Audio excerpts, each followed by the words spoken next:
I am supportive of your cause for sure. I've been asked to say a few things about my experiences and thoughts during this ongoing pandemic and the restrictions that are being placed on the people of this community and of this country. To me, America has always been land of the free, home of the brave. And that meant you had autonomy to choose what you thought was best for you and your family, no matter what the circumstances may have been.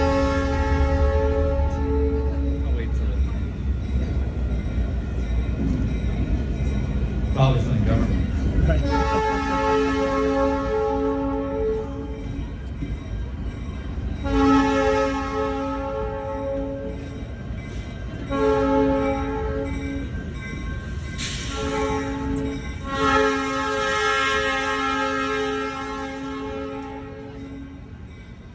So you hear the same argument from the mandate people about how this is all about public health.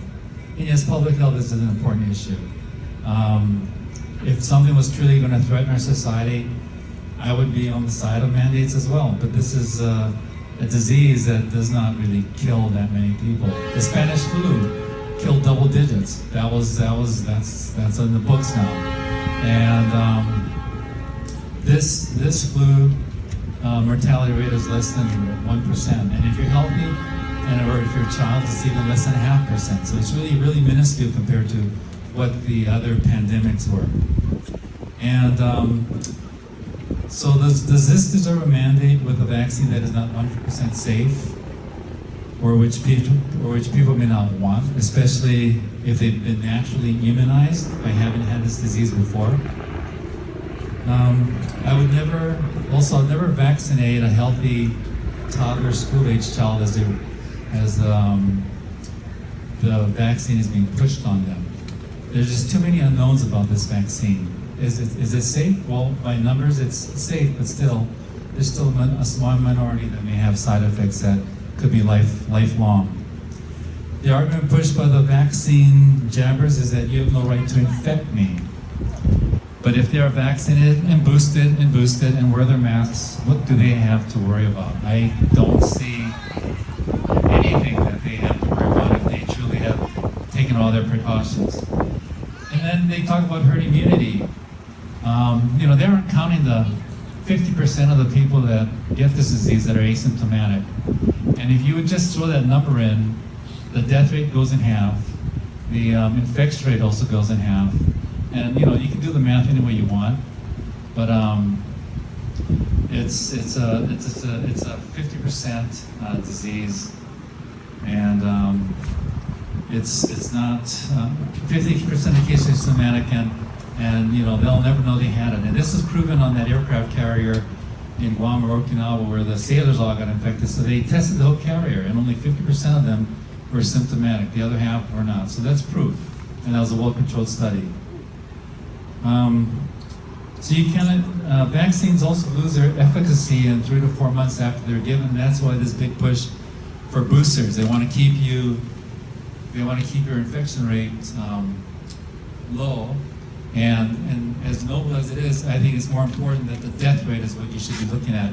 Because anytime you get a new variant, the infection rate is going to be high. It's always going to spike every time you get a new variant that comes to town.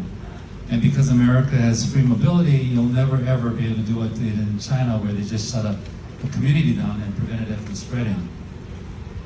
So the facts about the vaccine, you heard on the radio, the infection rates can spike, just like what the pediatric cases have spiked this past summer. And vaccines do help diminish the risk of hospitalization and death, but it's not 100%.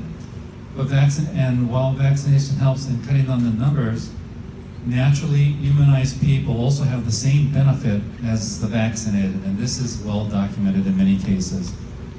So unvaccinated people who have comorbidities, the hypertension, the diabetes, obesity, you have to at least seriously consider getting this vaccination if you're interested in surviving this disease.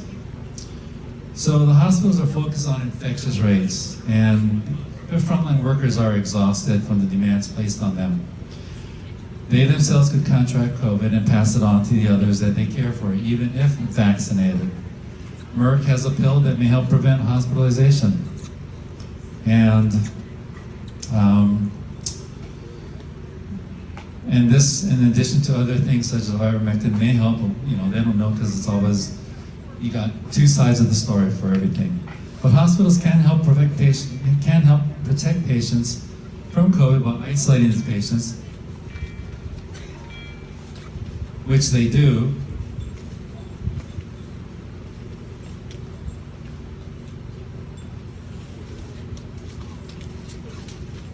And they could minimize staff rotation or floating. I don't know if they do that or not. And the last thing they could do is employ people with the best immunity, and that includes those naturally immunized. So during this pandemic, starting about last year in March or April, you know, they came with those mandates about how we had to wear masks in our office. Never did that. We just screened people. We screened them for temperatures. And nothing ever happened. Of course, we never let anybody sick into our office, but nothing ever happened. Nothing ever be traced to what we did. Masking can help, but it's no panacea. The only mask that truly prevents this virus from spreading is going to be the N95 mask, and it has to be properly fitted. How many people do you know? How many people do you see out there on a daily basis who don't wear their masks the properly way, or they use the same mask repeatedly? I think that's even dirtier than no mask. But anyway, there is no, at least from what I understand, absolute proof that talking and just breathing can spread enough virus to infect someone standing next to you. Now, everything that they talk about is all speculation, that it may, it's good, it's possible, that those activities can lead to spread, but there's nothing definitive, because it's really tough to prove that point. So in closing, I wish the medical community would follow the science and put aside their skewed opinions for being on the front lines, as this blurs their objectivity. You ask any of those doctors and nurses on the front lines, and they're all pro-vaccine, pro-mandate. But what they have to decide is what determines, what they have to figure out is natural immunity good enough as most of us feel that it is. The vaccine will not prevent the spread of future variants, nor will it ensure that the vaccinated person could not get reinfected and pass it on to someone else.